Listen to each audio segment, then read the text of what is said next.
ഒൻപതാമത്തെ ചാപ്റ്ററിന്റെ രണ്ടാമത്തെ വീഡിയോയിലേക്ക് സ്വാഗതം. ഇന്ന് ഈ വീഡിയോയിൽ ഡിസ്കസ് ചെയ്യുന്നത് ഡയമെൻഷൻസ് ഓഫ് ബിസിനസ് എൻവയോൺമെന്റ് എന്നാണ്. Dimensions or factors contributing business environment includes economic environment, social environment, technological environment, political and legal conditions. അപ്പൊ എന്താണ് ഡയമെൻഷൻ? ഡയമെൻഷൻ എന്ന് പറഞ്ഞു കഴിഞ്ഞാൽ വ്യത്യസ്ത മുഖങ്ങളാണ്. വ്യത്യസ്ത രീതിയിൽ നമുക്ക് എൻവയോൺമെന്റിനെ നോക്കിക്കാണാൻ സാധിക്കുന്നു. അതിനെയാണ് നമ്മൾ ഡയമെൻഷൻസ് എന്ന് പറയുന്നത്. അപ്പോൾ ബിസിനസ് എൻവയോൺമെന്റ് നമ്മൾ നേരത്തെ പറഞ്ഞിട്ടുണ്ട്. എന്താണ് ബിസിനസ് എൻവയോൺമെന്റ്? ബിസിനസ് എൻവയോൺമെന്റ് എന്ന് പറഞ്ഞാൽ ഔട്ട്സൈഡ് ഫോഴ്സസ് ആണ്. ഇൻസ്റ്റിറ്റ്യൂഷൻസും ഇൻഡിവിജ്വൽസും ഫോഴ്സും ഒക്കെ ചേർന്ന ഔട്ട്സൈഡ് സറൗണ്ടിങ്സിനെയാണ് എന്ത് പറയുന്നത്? ബിസിനസ് എൻവയോൺമെന്റ് എന്ന് പറഞ്ഞത്. അപ്പൊ ബിസിനസ് എൻവയോൺമെന്റിൽ ആ ബിസിനസ് എൻവയോൺമെന്റിനെ നമുക്ക് ഏതൊക്കെ രീതിയിൽ നോക്കിക്കാണാം, അല്ലെങ്കിൽ എന്തൊക്കെയാണ് എൻവയോൺമെന്റിന്റെ കാഴ്ചപ്പാട് എന്നുള്ളതാണ്. ഏതൊക്കെയാണ് അതിന്റെ ഡയമെൻഷൻസ് എന്നുള്ളതാണ്. Dimensions of business environment means the factors that contributing the business environment, like that of economic environment, social environment, technological factors, then political and legal conditions. These aspects together is known as the environment of the business.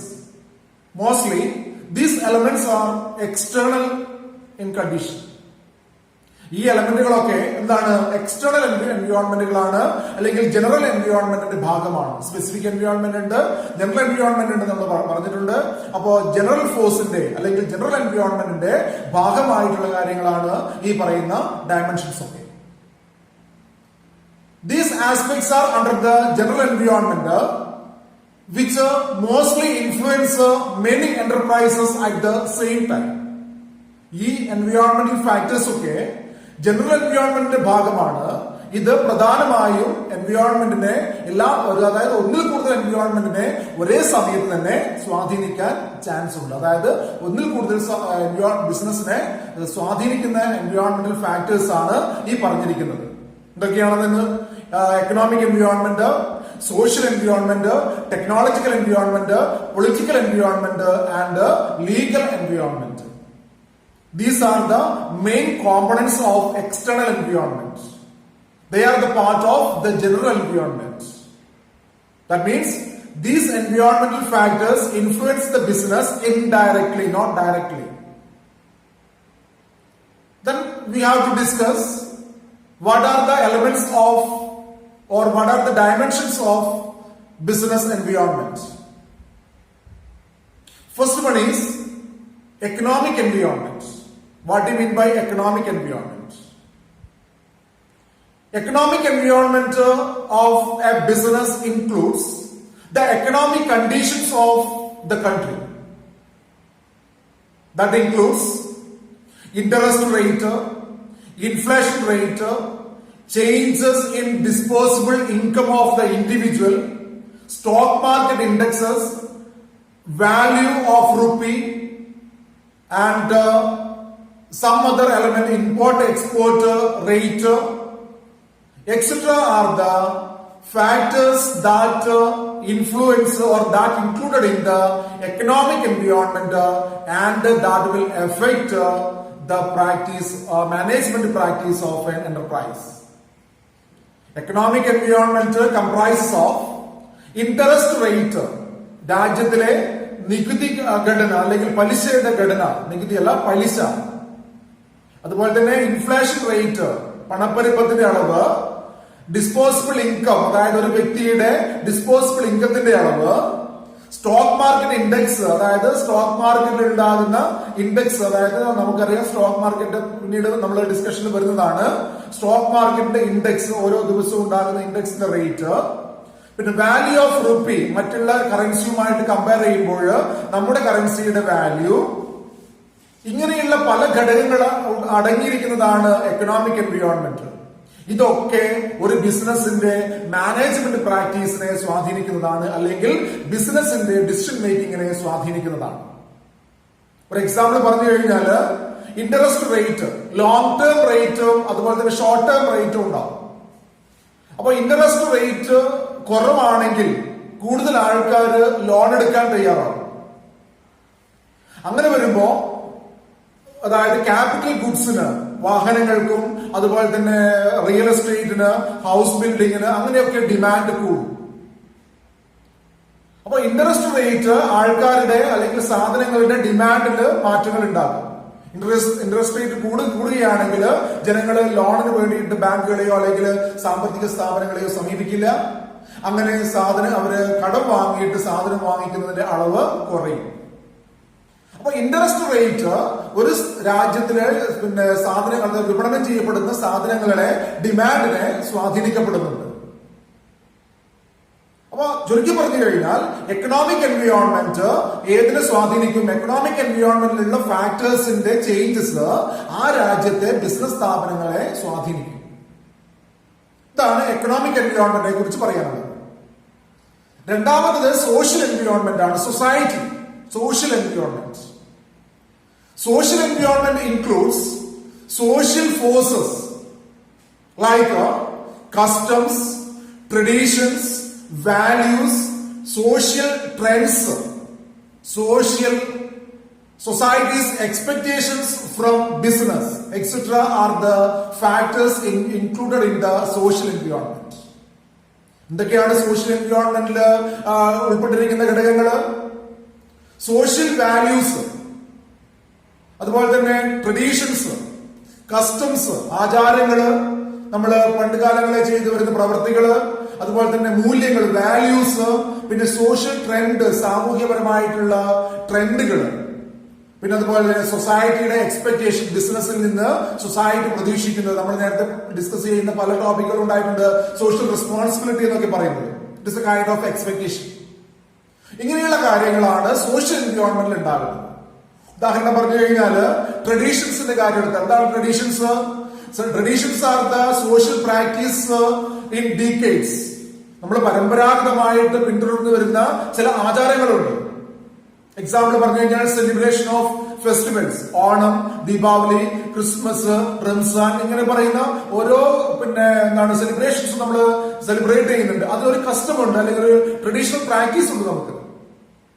അങ്ങനെ ആ traditional പ്രാക്ടീസിനനുസരിച്ച് ഓരോ ഉൽപ്പന്നങ്ങൾക്കും demand ഉണ്ടാകുന്നുണ്ട്. പ്രധാനമായും ഇങ്ങനെയുള്ള festivals വരുമ്പോൾ എന്തൊക്കെയാണ്? നമ്മുടെ വസ്ത്രങ്ങൾക്ക്, തുണിത്തരങ്ങൾക്ക് ഡിമാൻഡ് ഉണ്ടാകുന്നു. അപ്പൊ അത് ട്രഡീഷനാണ് ആ തുണിത്തരങ്ങൾക്ക് ഡിമാൻഡ് ഉണ്ടാക്കിയത്. അതുപോലെ തന്നെ ദീപാവലിക്ക് അലങ്കാര ദീപങ്ങൾ കത്തിക്കുന്നു, അതുപോലെ തന്നെ ക്രാക്കേഴ്സ് വാങ്ങിക്കുന്നു. അങ്ങനെയുള്ള ഇൻഡസ്ട്രീസിന് ആ സമയത്ത് ഡിമാൻഡ് ഉണ്ടാവുകയാണ്. അപ്പൊ ട്രഡീഷൻസിനനുസരിച്ച് ബിസിനസിനെ സ്വാധീനിക്കും. അതായത് അതിന്റെ ഉൽപ്പന്നങ്ങൾക്ക് ഡിമാൻഡ് കൂടുകയോ ഡിമാൻഡ് കുറയുകയോ ചെയ്യും ആ സമയത്ത്. പിന്നെ പറയുന്നതാണ് വാല്യൂസ് ആണ്. വാല്യൂസ് എന്ന് പറഞ്ഞു കഴിഞ്ഞാൽ the values of the society like that of freedom, justice, equality എന്നൊക്കെ പറയുന്നതാണ് വാല്യൂസ്. ഫ്രീഡം, മനുഷ്യർ ഇന്നും ഫ്രീഡം ആഗ്രഹിക്കുന്നവരാണ്. നമ്മളൊരു വാല്യൂ ആണത്. അതുകൊണ്ട് തന്നെ ബിസിനസ് സ്ഥാപനങ്ങള് കസ്റ്റമേഴ്സിന് ചോയ്സ് നൽകണം. അവർ ഉൽപ്പന്നങ്ങൾ ഉൽപ്പാദിപ്പിക്കുമ്പോൾ ആ ഉൽപ്പാദിപ്പിക്കുന്ന ഉൽപ്പന്നം ഏതെങ്കിലും ഒരു തരത്തിലുള്ളത് മാത്രമാകാൻ പാടില്ല. അത് ചോയ്സ്, അതായത് വിവിധ കളറുകളിലോ അല്ലെങ്കിൽ വിവിധ സൈസിലോ ഒക്കെ ആയിട്ട് ചോയ്സ് നൽകണം കസ്റ്റമേഴ്സിന്. അത് ഫ്രീഡത്തിന്റെ ഭാഗമാണ്. പിന്നെ അതുപോലെ തന്നെ ജസ്റ്റിസ്, നീതിയുക്തമായിരിക്കണം. മാൽ പ്രാക്ടീസ് ഉണ്ടാകാൻ പാടില്ല. എല്ലാവർക്കും റേറ്റ് ഓഫ് ഇൻട്രസ്റ്റ് പ്രൈസ് ഒരു രൂപത്തില് ഒരേ തരത്തില്, ഇങ്ങനെയുള്ള കാര്യങ്ങളാണ് ജസ്റ്റിസ് കൊണ്ട് ഉദ്ദേശിക്കുന്നത്. അപ്പൊ ഇങ്ങനെയുള്ള സോഷ്യൽ വാല്യൂസ് ഏതിനെ സ്വാധീനിക്കും? നമ്മുടെ ബിസിനസിനെ സ്വാധീനിക്കുന്നുണ്ട്. അതാണ് സോഷ്യൽ എൻവയോൺമെന്റ് എഫക്ട് ചെയ്യുന്നത് എങ്ങനെയാണെന്ന് പറയുന്നത്. പിന്നെ പറയുന്നതാണ് സോഷ്യൽ ട്രെൻഡ് ആണ്. എന്താ സോഷ്യൽ ട്രെൻഡ്? നമുക്ക് ഇന്ന് കൂടുതലായിട്ട് നമ്മൾ കണ്ടിരുന്നതാണ് care about health and fitness. കൂടുതൽ ആരോഗ്യത്തെ കുറിച്ച് ബോധവാന്മാരായിട്ട് ഒരു സമൂഹമാണ് ഇന്ന് നമ്മുടെ. അതുകൊണ്ട് തന്നെ ഹെൽത്ത് ഡ്രിങ്കുകൾക്കും ഫിറ്റ്നസ് ജിം അതുപോലെയുള്ള പ്രവർത്തനങ്ങൾക്കും ഒക്കെ ഡിമാൻഡ് കൂടി വരികയാണ്. ബോട്ടിൽഡ് വാട്ടർ, നമ്മൾ ഇപ്പൊ എല്ലാ സ്ഥലങ്ങളിലും പോയി വെള്ളം വാങ്ങി കുടിക്കുന്നില്ല. അതുപോലെ തന്നെ നമ്മൾ ബോട്ടിൽഡ് വാട്ടർ ആണ് വാങ്ങിക്കുന്നത്. അപ്പൊ അങ്ങനെയുള്ള സ്ഥാപനങ്ങൾക്ക് അല്ലെങ്കിൽ അങ്ങനെയുള്ള പ്രൊഡക്റ്റുകൾക്ക് ഡിമാൻഡ് കൂടുന്നു. അതേതിന്റെ ഭാഗമായിട്ടാണ്? സോഷ്യൽ ട്രെൻഡിന്റെ ഭാഗമായിട്ടാണ്. പിന്നെ അതുപോലെ തന്നെ സൊസൈറ്റി ഫാക്ടേഴ്സിൽ പറയുന്ന ഡെമോഗ്രാഫിക് കോമ്പോസിഷൻ ആണ് പറയുന്നത്. ഡെമോഗ്രാഫിക് കോമ്പോസിഷൻ, അതായത് പുരുഷ സ്ത്രീ അനുപാതം. പുരുഷന്മാർ കൂടുതലാണെങ്കിൽ അവർക്കുള്ള ഉൽപ്പന്നങ്ങൾക്ക് ഡിമാൻഡ് കൂടും. സ്ത്രീകളുടെ അനുപാതം കൂടുതലാണെങ്കിൽ സ്ത്രീകൾക്കുള്ള ഉൽപ്പന്നങ്ങൾക്ക് അനുപാതം കൂടും. അതുപോലെ തന്നെ വേറെ ഏതാണ് ലിറ്ററസി റേറ്റ്, സാക്ഷരതാ നിരക്ക്. അതും സോഷ്യൽ എൻവയോൺമെന്റിലുള്ള ഒരു ഘടകമാണ്. അതായത് ജനങ്ങളെല്ലാം അക്ഷരാജ്ഞാനികളാണെങ്കിൽ അവിടെ നല്ല രീതിയിലുള്ള വളരെ കൃത്യമായ രീതിയിലുള്ള ഉൽപ്പന്നങ്ങൾ മാത്രമേ വിറ്റഴിക്കാൻ പറ്റുള്ളൂ. ആരെയും ചതിക്കാനോ അല്ലെങ്കിൽ അങ്ങനെയുള്ള പ്രാക്ടീസ് ഒന്നും അവിടെ പറ്റില്ല. കാരണം ജനങ്ങളൊക്കെ വളരെ ബോധവാന്മാരാണ്. ഇതാണ് സോഷ്യൽ എൻവയോൺമെന്റൽ ഫാക്ടേഴ്സ്. ഈ സോഷ്യൽ എൻവയോൺമെന്റൽ ഫാക്ടേഴ്സിന്റെ എഫക്ട് ബിസിനസ്സിനുള്ള എഫക്റ്റുമാണ് നമ്മളിപ്പോ പറഞ്ഞിരിക്കുന്നത്. ഇപ്പൊ സൊസൈറ്റിയുടെ പല ഘടകങ്ങൾ, അതായത് ഞാൻ പറഞ്ഞു ട്രഡീഷൻസ്, കസ്റ്റംസ്, ബിലീഫ്, അതുപോലെ തന്നെ വാല്യൂസ്, പിന്നെ അതുപോലെ സോഷ്യൽ ട്രെൻഡ്, പിന്നെ സൊസൈറ്റിയുടെ expectations, demographic compositions, social responsibility, ഇങ്ങനെയുള്ള പല ഘടകങ്ങൾ, സൊസൈറ്റിയുടെ പല ഘടകങ്ങൾ ഏതിനെ സ്വാധീനിക്കുന്നുണ്ട്? നമ്മുടെ ബിസിനസിന്റെ പ്രവർത്തനങ്ങളെ സ്വാധീനിക്കുന്നുണ്ട്. അതാണ് പറയുന്നത് സോഷ്യൽ എൻവയോൺമെന്റും അതിന്റെ എഫക്റ്റും. പിന്നെ പറയുന്നത് എന്താണ്? ട്രഡീഷണൽ ടെക്നോളജിക്കൽ എൻവയോൺമെന്റ് ആണ്. എന്താണ് technology? Technology means the method of production. ഒരു ഉൽപാദന പ്രക്രിയയാണ് നമ്മുടെ സാങ്കേതിക വിദ്യ എന്ന് പറയുന്നത്. Nowadays, modern technologies are introduced in the production field. So in order to adjust with the business environment, or in order to adjust with the business world, businessmen have to introduce the most modern technologies in the production of goods and services, as well as in the service sectors. Goods ഉൽപ്പാദിപ്പിക്കുന്നതിനും അതുപോലെ തന്നെ സേവനങ്ങൾ നൽകുന്നതിനും most modern technologies introduce ചെയ്യണം. This technological changes are also influence the business operation. ടെക്നോളജിയിൽ ഉണ്ടാകുന്ന മാറ്റവും ഏതിനെ സ്വാധീനിക്കും? ബിസിനസിന്റെ പ്രവർത്തനങ്ങളെ സ്വാധീനിക്കും. നമുക്കറിയാം, ഇന്ന് നമ്മൾ ഉപയോഗിക്കുന്ന പല കാര്യങ്ങളും മുൻകാലങ്ങളിൽ നമുക്ക് ടാപ്പ് റെക്കോർഡർ ആയിരുന്നു. ഇന്ന് അത് CD-യിലേക്ക് മാറി, DVD-യിലേക്ക് മാറി, ഇത് പെൻഡ്രൈവിലേക്ക് മാറി, ഡാറ്റയിലേക്ക് മാറുന്നു.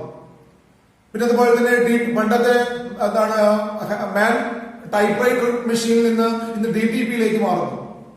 അതുപോലെ തന്നെ മൊബൈൽ ഫോണ് വന്നതോട് കൂടിയിട്ട് ക്യാമറ ബിസിനസിനെ അത് ബാധിക്കുന്നു. അങ്ങനെ ടെക്നോളജിക്കൽ എൻവയോൺമെന്റിൽ ഉണ്ടാകുന്ന മാറ്റങ്ങൾ ബിസിനസിനെ പല രീതിയിൽ സ്വാധീനിക്കുന്നുണ്ട്. ഇപ്പൊ ഇന്ന് മൊബൈലിന്റെ വരവോട് കൂടിയിട്ട് കമ്പ്യൂട്ടറിന്റെയും അതുപോലെ തന്നെ മറ്റുള്ള ക്യാമറയുടെയും ഒക്കെ ഡിമാൻഡ് കുറയുകയാണ്. എല്ലാം ഈ ഒരു സ്മാർട്ട് ഫോണിൽ ഒതുങ്ങുകയാണ്. അപ്പൊ അത്തരത്തിലുള്ള ബിസിനസ് സ്ഥാപനങ്ങൾ അവരുടെ പ്രൊഡക്ഷൻ അല്ലെങ്കിൽ അവരുടെ ഉൽപാദന പ്രക്രിയ ഏതിലേക്ക് മാറ്റേണ്ടി വരും? മൊബൈൽ ഫോണിലേക്ക് മാറ്റേണ്ടി വരും. അതാണ് പറയുന്നത്, ടെക്നോളജിക്കൽ എൻവയോൺമെന്റിൽ മാറ്റങ്ങൾ ഉണ്ടാകുമ്പോൾ അതിനനുസരിച്ചുള്ള മാറ്റങ്ങൾ ഏതിലുണ്ടാകും, അതിന്റെ എഫക്ട് ഏതിലും നമുക്ക് കാണാൻ സാധിക്കും? ബിസിനസ് വേൾഡിലും നമുക്ക് കാണാൻ സാധിക്കും, അല്ലെങ്കിൽ ബിസിനസിന്റെ ഓപ്പറേഷൻസിലും നമുക്ക് കാണാൻ സാധിക്കും. ഇനി അടുത്ത മൂന്നാമത്തെ എലമെന്റ് ആണ് പൊളിറ്റിക്കൽ എൻവയോൺമെന്റ്, രാഷ്ട്രീയ പരിതസ്ഥിതി എന്ന് പറയും. അപ്പൊ എന്തൊക്കെ എലമെന്റുകളാണ് അല്ലെങ്കിൽ എന്തൊക്കെ ഘടകങ്ങളാണ് ഈ ഒരു ആസ്പെക്റ്റിലുള്ളത്? Political environment includes political parties, their ideologies, type of government, stability of government, policy towards business, etc. Political parties, അതായത് ഒരുപാട് രാഷ്ട്രീയ പ്രസ്ഥാനങ്ങളുണ്ട് നമ്മുടെ നാട്ടിൽ നിന്ന്. അപ്പൊ ഓരോ രാഷ്ട്രീയ പ്രസ്ഥാനവും, അതുപോലെ തന്നെ ആ രാഷ്ട്രീയ പ്രസ്ഥാനങ്ങളുടെ ആശയങ്ങൾ. ചില രാഷ്ട്രീയ പ്രസ്ഥാനങ്ങൾ ബിസിനസിനെ സപ്പോർട്ട് ചെയ്യുന്ന രാഷ്ട്രീയ പ്രസ്ഥാനങ്ങൾ ഉണ്ടാവും. ചില രാഷ്ട്രീയ പ്രസ്ഥാനങ്ങൾ ബിസിനസിനെ സപ്പോർട്ട് ചെയ്യാത്ത രാഷ്ട്രീയ പ്രസ്ഥാനങ്ങൾ ഉണ്ടാവും. അപ്പോൾ ഈ സപ്പോർട്ട് എന്ന് പറയുമ്പോൾ തന്നെ അത് വ്യത്യസ്ത രൂപത്തിലായിരിക്കും സപ്പോർട്ട് ചെയ്യുക. പിന്നെ അതുപോലെ തന്നെ ടൈപ്പ് ഓഫ് ഗവൺമെന്റ് എന്ന് പറയുന്നത് ചിലപ്പോൾ സിംഗിൾ പാർട്ടി ഗവൺമെന്റ് ഉണ്ടാവും. അതായത് പിന്നെ നമ്മൾ പറയുകയാണെങ്കിൽ ഇപ്പോ കമ്മ്യൂണിസ്റ്റ് പാർട്ടി മാത്രം ഭരിക്കുന്ന, അല്ലെങ്കിൽ കമ്മ്യൂണിസ്റ്റ് പാർട്ടി മാത്രം ഓർഗനൈസ് ചെയ്യപ്പെട്ട ഗവൺമെന്റ്, അല്ലെങ്കിൽ കോൺഗ്രസ് പാർട്ടി മാത്രം ഓർഗനൈസ് ചെയ്യപ്പെട്ട ഗവൺമെന്റ്, അല്ലെങ്കിൽ BJP മാത്രം ഓർഗനൈസ് ചെയ്യപ്പെട്ട ഗവൺമെന്റ്. അതിൽ തന്നെ ആ ഡോമിനേറ്റിംഗ് പാർട്ടിക്കുള്ള മെജോറിറ്റി. ഇപ്പൊ കേന്ദ്ര ഗവൺമെന്റിനെ എടുത്ത് പരിശോധിക്കുകയാണെങ്കിൽ അവിടെ കേന്ദ്ര ഗവൺമെന്റ് BJP-ക്കാണ് കൂടുതൽ മെമ്പേഴ്സ് ഉള്ളത്, മറ്റുള്ള പാർട്ടികൾക്കൊക്കെ കുറവാണ്. കേരളത്തിലെടുത്ത് പരിശോധിക്കുകയാണെങ്കിൽ CPM-നാണ് കൂടുതൽ മെമ്പേഴ്സ് ഉള്ളത്, മറ്റുള്ള പാർട്ടികൾക്കൊക്കെ കുറവാണ്. അപ്പോൾ ടൈപ്പ് ഓഫ് ഗവൺമെന്റ് അങ്ങനെ വരുമ്പോൾ അവിടെ ഒരു ഗവൺമെന്റ് സ്ഥിരത ഉണ്ടാവും, സ്റ്റെബിലിറ്റി ഉണ്ടാവും. അതും ബിസിനസിനെ സ്വാധീനിക്കും. അതായത് ഗവൺമെന്റ് തൂങ്ങിക്കിടക്കുന്ന ഗവൺമെന്റ് ആണെങ്കിൽ, മെജോറിറ്റി വളരെ കുറഞ്ഞ ഗവൺമെന്റ് ആണെങ്കിൽ അവിടെ ആ ഗവൺമെന്റിന് പ്രധാനപ്പെട്ട തീരുമാനങ്ങളൊന്നും എടുക്കാൻ സാധിക്കാതെ വരുന്നൊരു സാഹചര്യം ഉണ്ടാവും. അപ്പൊ അങ്ങനെ ഗവൺമെന്റിന്റെ പോളിസി, പിന്നെ അതുപോലെ തന്നെ government stability, type of government, political പാർട്ടിയുടെ ഐഡിയോളജി, ഈ കാര്യങ്ങളൊക്കെ ഏതിനെ സ്വാധീനിക്കുന്നു? ബിസിനസിനെ സ്വാധീനിക്കും. ഇതാണ് പൊളിറ്റിക്കൽ എൻവയോൺമെന്റ്. പിന്നെ policy towards the business organisation, political പാർട്ടിയുടെ പോളിസി ഏതിനോട്? ബിസിനസ് സ്ഥാപനങ്ങളോടുള്ള പോളിസി. ഒരു ഉദാഹരണം പറഞ്ഞു കഴിഞ്ഞാൽ 1970 കാലഘട്ടത്തില് ഇന്ത്യ ഗവൺമെന്റ് തീരുമാനമെടുത്തിരുന്നു കൊക്കക്കോള എന്ന് പറയുന്ന കമ്പനിയെ ഇന്ത്യയിൽ പ്രവർത്തിക്കാൻ അനുവദിക്കേണ്ടതാ ഇല്ല എന്ന് പറഞ്ഞിട്ട്. അങ്ങനെ അവർക്കത് ഇന്ത്യ രാജ്യം വിട്ടു പോകേണ്ടി വന്നു. പക്ഷേങ്കിൽ 1989 മാറി വന്ന ഗവൺമെന്റ് അവരെ സ്വാഗതം ചെയ്യുന്നു, അവർ വീണ്ടും വരുന്നു. അതാണ് പറയുന്നത്, ഓരോ ഗവൺമെന്റിന്റെ ആ നയങ്ങൾക്കനുസരിച്ച്, അവരുടെ പൊളിറ്റിക്കൽ പാർട്ടിയുടെ നയങ്ങൾക്കനുസരിച്ച് അത് ബിസിനസിനെ സ്വാധീനിക്കാം. ഇതാണ് പൊളിറ്റിക്കൽ എൻവയോൺമെന്റ് കൊണ്ട് നാം മനസ്സിലാക്കേണ്ടത്. അപ്പോ അങ്ങനെ 4 ഘടകങ്ങൾ പറഞ്ഞു. ഇനി 5ാമത്തെ ഘടകം എന്ന് പറയുന്നത് ലീഗൽ എൻവയോൺമെന്റ് ആണ്. നിയമപരമായ പരിസ്ഥിതി. നിയമം എന്താണ്? നിയമപരമായ പരിസ്ഥിതി ഇതൊക്കെയാണ് ഉണ്ടാവുക. Legal environment includes the act passed by the central and the state government or passed by the parliament or state assemblies. അതായത് പാർലമെന്റോ അല്ലെങ്കിൽ സംസ്ഥാന അസംബ്ലിയോ പാസ്സാക്കിയിരിക്കുന്ന നിയമങ്ങളെയാണ് നമ്മൾ എന്ത് പറയുക? ലീഗൽ എൻവയോൺമെന്റ് എന്ന് പറയുക. The laws related to the business made by the government are of the utmost importance. Government പാസ്സാക്കിയിരിക്കുന്ന ബിസിനസ്സുമായി ബന്ധപ്പെട്ട നിയമങ്ങള് ബിസിനസ് എല്ലാവരും അംഗീകരിച്ചേ മതിയാവുള്ളൂ. The law of land. Every business have to obey the law of land. That means the law related with the business organization. Business ഓർഗനൈസേഷനുമായി ബന്ധപ്പെട്ട എല്ലാ ബിസിനസ് സ്ഥാപനങ്ങളും അനുസരിച്ചേ മതിയാവുള്ളൂ. അപ്പൊ എന്തൊക്കെയാണ് ബിസിനസ്സുമായി ബന്ധപ്പെട്ട നിയമങ്ങൾ ഇന്ന് ഇന്ത്യയിൽ പ്രാവർത്തികമായിട്ടുള്ളത്? ഒന്ന് ട്രേഡ് യൂണിയൻ ആക്ട് ആണ്. 1969 trademark act, not trade union act, trademark act.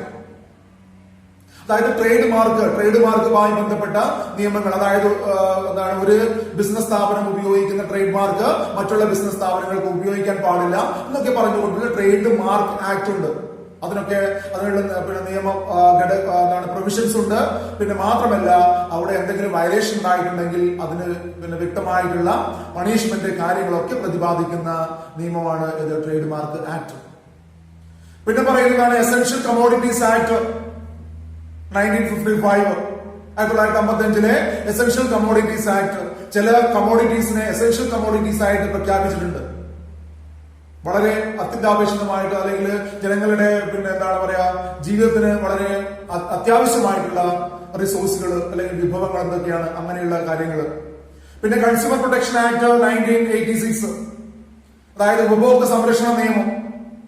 ഉപഭോക്തൃ സംരക്ഷണ നിയമം ഈ 2020 പുതിയ ഉപഭോക്തൃ സംരക്ഷണ നിയമം വന്നിട്ടുണ്ട്. അതിന് മുന്നേ ഉള്ളതാണ് പറയുന്നത്. 1986 പിന്നെ ഇപ്പൊ 2020 പുതിയതായിട്ട് വന്നിട്ടുണ്ട്. ഇതിന്റെ റിവിഷനാണ്. പിന്നെ ദ കോൺട്രാക്ട് ആക്ട്, ഉടമ്പടി കരാറുകൾ ഉണ്ടാകുമ്പോൾ അതിനനുസരിക്കേണ്ട കോൺട്രാക്ട് ആക്ട്.